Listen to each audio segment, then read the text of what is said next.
نلکیاں لگی ہوتی تھی اور تصویریں, اور بڑا گورنمنٹ کے اوپر کرٹیسزم ہو رہا تھا کہ وہاں اتنی غربت ہے, اتنا برا حال ہے تھر میں, تو اس کے لیے گورنمنٹ کیوں نہیں کچھ کرتی.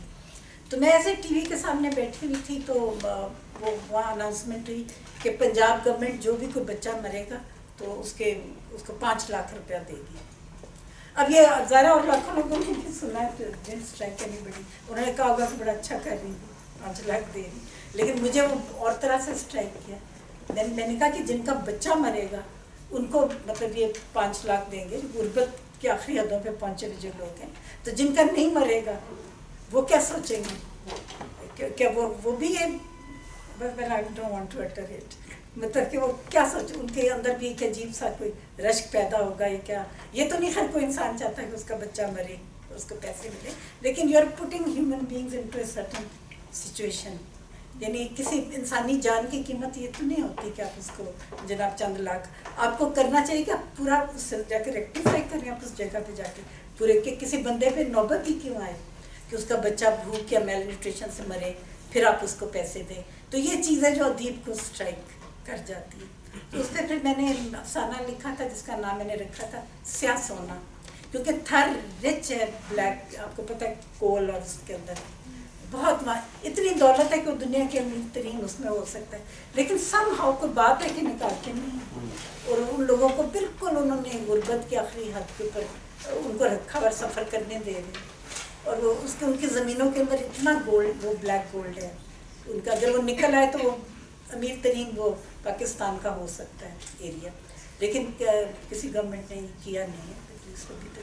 تو اس طرح مطلب میں کہنا چاہتی تھی کہ جس بندے نے ادیب بننا ہوتا ہے اس کو آرڈینری باتیں اس کو اسٹرائک کر جاتی ہیں. تو اسی طرح وہ کہانی جو آپ کی آزادی ہے جو مرغیوں کے بارے میں آپ بتا جی جی اچھا, اب ادیب کا یہ بھی ہوتا ہے کہ ضروری نہیں کہ ہر چیز اس میں, اب میں آپ کو بتاتی ہوں مارکیز کا ایک کال ہے کہ مارکیز اور بوجھے میں بھی, تو وہ تھا کہ میں جو بھی کوئی چیز دیکھتا ہوں, سنتا ہوں یا کہیں سے میرے علم میں آتی ہے, میں اس کو لکھ لیتا ہوں. اس کے بعد میں 5 سے لے کے 20 سال تک کبھی بھی اس کو لکھ لیتا ہوں. یعنی جو بھی کوئی آپ کو کوئی چیز بتائے, یہ آپ کو بہت یہ ضروری ایک پوائنٹ میں, اگر کوئی رائٹر بننا چاہتے ہیں کہ اگر آپ کو کبھی کوئی چیز اسٹرائک کرے تو یہ نہ کہیں کہ میں کبھی لکھوں گا, آپ اس کو ایک لائن میں آپ لکھ ضرور لیں کہ بھئی یہ آئیڈیا تھا, کیونکہ آپ یقین کریں کہ 2-3 دن کے بعد وہ آپ کے بالکل سب کانشیس میں چلا جائے گا, آپ کو یاد بھی نہیں رہے گا کبھی آپ کو خیال. یہ میرے سب بہت ہو چکا ہے, اس لیے کہہ رہی ہوں کہ بڑے اچھے اچھے تھاٹس آتی تھی لیکن لکھی نہیں, تو وہ پھر 3-4 دن یاد ہی نہیں رہتا تھا کہ وہ کیا تھا, سوچتے بھی رہو. تو یہ ہے کہ میں نے نہیں دیکھا تھا, میرا ایک بھائی بھی یہاں, بلکہ وہ اگزامس میں لیکچر بھی دیتا رہا, طارق عزیز کا نام ہے, پتہ نہیں کس, وہ لاء کی سائڈ پہ, تو کسی اور سیکشن میں دیتا ہوگا لیکچر, تو وہ بھی ہی از کائنڈ آف لٹریری. تو وہ لکھتا نہیں, البتہ اس کو اردو بھی نہیں آتی, انگلش میں زیادہ اچھا ہے, تو اس کو کبھی کبھی کوئی آئیڈیا آتا ہے تو مجھے بتا ضرور دیتا ہے کیا چیز مجھے مطلب یہ چیز اسٹرائک کی ہے. تو وہ میرا جو, میں آپ کو بتاتی ہوں بیٹا کیسے اسٹرائک کرتی ہیں چیزیں. اب وہ میرا بھائی جا رہا تھا, کار میں جا رہا تھا, تو اس کے آگے آگے جا رہا تھا جو مرغیوں والی نہیں ہوتی وین جاتی ہے جس کے اندر بہت سارے چکن بنے ہوتے ہیں, چاروں طرف جالی سی لگی ہوتی ہے, مطلب اوپر نیچے گھسی ہوتی ہیں مرغیاں. تو وہ میرے بھائی کو یہ چیز اسٹرائک کی کہ یہ جا تو نہیں ہے مرغیاں, تو پروبیبلی یہ پہلی دفعہ وہاں سے نکلی ہیں جہاں ان کو پالا گیا, جس جگہ پہ نا دے ور ریزڈ, پہلی دفعہ نکلی ہیں, they are going straight towards slaughter house, یعنی ان کو جہاں لے جایا جا رہا ہے وہاں ان کو پکڑ کے ذبح کیے جانا اور کچھ نہیں ہونا. تو وہ اس نے مجھے کہا کہ مجھے بڑا اسٹرائک کی یہ چیز. اچھا وہ میں نے سن لی, تو کہتا لکھا جا سکتا ہے اس کے اوپر, تو پھر لیکن اس کا کوئی سرا نہیں پکڑا جا رہا تھا مجھ سے بھی. تو یقین کریں کئی کہانیاں پڑھیں نا تو آپ کو لگتا ہے کہ بڑی سمپل ہیں, جیسے یہ رائٹر نے لکھ لی ہوگی, لیکن مجھے تقریباً 1 سال لگا, مجھے سمجھ نہیں آ رہی تھی وہ مرغیاں جا رہی اور دیر وہاں سے نکلی اور they are going to their end. تو اس کی مطلب آپ کہاں سے پکڑیں, کہاں سے شروع کریں, اور آپ کیا ہے اس کو آپ سرا دیں. تو اباؤٹ کوئی 1 سال آف اینڈ آن خیال آتا رہتا. فائنلی آئی ڈیڈ, میں کہانی کو لکھ لیا, پھر ہلکا ارباب ذوق میں پڑھی کہ وہ کامیاب بھی ہوئی. اس کو مطلب میں نے کچھ ایسے لکھا تھا کہ مرغیاں دے لک اپ ٹو دیٹ پرسن جو بھی اس کو فیڈ کرتا ہے, اسی کو خدا سمجھتی ہے کہ بھئی اس کا خدا ہے جو اس کو ان کے آگے اور تو کوئی کانسیپٹ نہیں ہے کہ یہی ہے. لیکن ایکچولی وہ خدا جو ہے وہ تو ان کا کلر ہے ایکچولی. وہ ان کو جب وہاں سے نکال کے جائے گا تو سیدھا, کیونکہ وہ والے جو چکن ہوتے ہیں they never have a natural life جو اینیملس کو ویسے نصیب ہوتی ہے. باہر والی دوسری گاؤں کی مرغیوں کو لے لیں, آپ ادھر ادھر کی لے لیں, وہ چگیں گی, چریں گی, فیملی لائف بھی دیکھیں گی, سب کچھ ان کی ایک لائف, جانوروں کی بھی لائف ہوتی ہے. لیکن کچھ جانور ایسے بد نصیب ہوتے ہیں جن کو کوئی سوائے مرنے کے اور پالے, تو وہ کہانی کا نام لیا تو میں نے کوئی کہانی سنائیں اس کے بعد پھر کیونکہ اتنی گفتگو کی ہے آپ کی کہانیوں کے حوالے سے. جی میں یہ ویسے آواز آ جائے. چلیے ویسے احتیاطاً 2 لے آئی تھی لیکن نہیں آ چکے, ٹیچر بھی بہت سارے بیٹھے ہیں, بلکہ میں پوچھنے والی تھی کہ تھاٹ پرووکنگ پڑھوں کہ لو اسٹوری پڑھوں. دونوں لے آئی تھی. دونوں انٹرسٹنگ, دونوں ٹھیک ہیں. لو اسٹوری کہہ رہے ہیں, پر لو اسٹوری تو زیادہ ہی لو اسٹوری ہے, بتا دوں بہت ہی لو اسٹوری. لیکن اس کی ایک حیرت ہے, یہ اوریجنل کہانی ہے جو میں نے شروع میں جو میں نے لکھی تھی اپنے مزاحیہ اپنی کچی عمر کی کہانی. تو اب پکی عمر میں کیوں آئی اور میں نے اس کو اپنے اس کلیکشن میں بھی کیوں ڈالا ہے, کیونکہ میں نے لکھ تو ڈالی وہ اس میں چشمہ کے کسی رسالے میں گئی تھی. اس کے بعد یقین کریں کہ انڈیا سے کوئی بندہ آیا ہوا تھا, تو کوئی اس کو لیتے آئے, وہ آسو فرقی آئے تھے میرے گھر تو ساتھ, تو کہتا جی میں تھوڑی وہ کہانی پڑھی سی ہو. یہ ریفر ٹو دس اسٹوری. اچھا میں بڑی سخت میں حیران کہ میں تو اس کہانی کو اپنی کسی گنتی میں لاتی نہیں تھی, مطلب میرے لیے تو وہ ایک بہت ہی 3rd rate آپ کہہ لیں جو بھی کہانی تھی. تو نہ صرف وہاں تعریف ہوئی, جب میں نے اور بھی 1-2 لوگوں کو سنایا تو ان کو بڑی اچھی لگی, اور بڑے ڈاکٹریٹ کیے ہوئے لوگ وہ آئے کہتے جی تھوڑی وہ کہانی تو وہ ہے. تو واقعی شیور دوسری بھی اچھی ہے. چلو اگر یہ جلدی ختم ہوگی تو ٹائم ہوا تو چلے لو اسٹوری سنا دیتے ہیں سب سے پہلے. اچھا جی, اس کو میں نے کچھ اپنے اسٹائل سے لکھا تھا. میں نے اس کے اندر چھوٹے چھوٹے کیپشنز دیے, چھوٹی چھوٹی ہیڈنگس, تو وہ بھی لوگوں کو بڑا لگا تھا کہ بھی بڑا انٹرسٹنگ. اچھا یہ پہلی ہیڈنگ ہے لیلا. اچھا نام ہے کہانی کا لو اسٹوری. وہ جمعہ کی ایک آ رہی بیٹا آخر تک آواز. وہ جمعہ کی ایک عام سی شام تھی جب لیلا سرے بازار بک گئی. اسے میں نے خریدا. ٹیکسی میں نے اسے اپنے پہلو میں بٹھا لیا. وہ کئی دفعہ کسمسائی, بے چین ہو کر خود کو چھڑانے اور کھڑکی سے کود جانے کی کوشش کرنے لگی, مگر میں نے اپنی گرفت اس پر مضبوط تر کر دی اور وہ بے بس پنچھی کی طرح پر پھڑپھڑا کر رہ گئی. اچھی خاصی صحت مند اور گداز تھی. میں نے سوچا میرے پیسے ضائع نہیں ہوئے اور سودا یقیناً مہنگا نہیں. گھر پہنچ کر اس خدشے سے کہ کہیں وہ بھاگ نہ جائے, میں نے اسے ایک چھوٹے سے کمرے میں بند کر کے باہر سے کنڈی لگا دی. ہفتے کے دن تک اسے میری مہمان رہنا تھا, اور اسی رات اسے میرے اور میرے چند مدعو کردہ مہمانوں کی بھیٹ چڑھنا تھا. ہفتہ کی صبح کو میں نے لیلا کے کمرے کا دروازہ کھولا. سوچا اسے تھوڑی دیر کے لیے باہر لان میں چہل قدمی کرنے دوں. دیکھا کہ وہ دیوار کی طرف منہ کیے بیٹھی ہے. میری آہٹ پر بھی اس نے جنبش نہ کی. میں نے قریب جا کر اس کی پشت پر ہاتھ رکھا. ارے لیلا نے انڈا دے دیا تھا. یہ انڈا لیلا کی زندگی کا ضامن بن گیا. میرا جو اپنے عزیزوں و اقارب کی دعوت کرنے اور لیلا کو اسپیشل ڈش کی طور پر پیش کرنے کا ارادہ تھا, وہ میں نے فوراً ملتوی کر دی. لیلا یقیناً میرے عزیزوں و اقارب سے بدر جہاں بہتر تھی, جو اس نفسا نفسی کے دور میں بھی بلا معاوضہ اپنا قیمتی انڈا میرے حوالے کرنے کو تیار تھی. Second caption, sex appeal. کیا لیلا میں اپنی دوسری ہم جنسوں کی نسبت زیادہ سیکس اپیل تھی؟ یہ جاننا یقیناً دشوار ہے, کیونکہ حتمی طور پر اس بات کا فیصلہ کرنے کے لیے ضروری ہے کہ آپ کم از کم ایک کلغی اور ایک آدھ دم کے مالک ہوں, اور صبح صبح روزانہ بانگ دے سکتے ہیں, دینے کے قابل ہوں. وگرنہ لیلا اور اس کی نسل کی دوسری ممبران صرف آپ کے معدے کو اپیل کر سکتی ہیں. مگر یہ بات تو طے ہے کہ لیلا میں یقیناً کوئی خاص کشش تھی, ورنہ مجنو اپنی 11 بیویوں کا حرم چھوڑ کر روزانہ صبح 5 بجے سے لے کر رات 9 بجے تک کا وقت اس کے پاس کیوں گزارتا؟ آپ شاید یہ دلیل پیش کریں کہ وہ تو اس کے گھر کی مرغیاں تھیں، لہذا حسب محاورہ دال برابر تھی، اور لیلا پرائی ہونے کی وجہ سے چکن تھی، لیلا پرائی ہونے کی وجہ سے چکن تھی۔ آپ خواہ کچھ بھی کہیں، میں اس بات پر مصر ہوں کہ لیلا میں کوئی خاص بات ضرور تھی جس سے اس نے اچھے بھلے مرغے کو الو بنا رکھا تھا۔ وہ کیا بات تھی؟ اگر ہمارے درمیان لینگویج پرابلم نہ ہوتی تو میں ضرور پوچھتی۔ مجنو پرلے درجے کا عاشق مزاج اور زن مرید ٹائپ مرغا تھا۔ روایتی ہیرو کی طرح نہ تو اس کی لمبی چمکیلی کار آ کر رکتی، نہ وہ اندر سے نیلا سوٹ پہن کر نکلتا، نہ ہی پیشانی پر بال بکھرے رہتے۔ وہ محض اپنی براؤن کھال پہنے دونوں ٹانگوں پر چلتا، کلغی تانے، صبح 5 بجے لیلا سے ملنے آ پہنچتا تھا۔ گھر میں شاید کام پر جانے کا بہانہ کر کے آتا ہوگا۔ ہمارے گھر سے 2 بنگلے چھوڑ کر اس کا گھر تھا۔ نہ جانے لیلا سے اس کی ملاقات کب ہوئی، کہاں ہوئی۔ ہم تو اسے تب پہچاننے لگے جب وہ روزانہ بلا ناغہ لیلا سے ملنے آنے لگا۔ محبتوں کے زمانے، لیلا اور مجنو کی محبت ہمارے پچھلے لان کے رومانوی ماحول میں پروان چڑھی۔ وہیں دونوں آگے پیچھے دوڑتے، ڈانس کرتے، گانے گاتے، لڑتے جھگڑتے، ٹھونگے مارتے، جو کہ شاید ان کی سوسائٹی میں پیار کی علامت ہو۔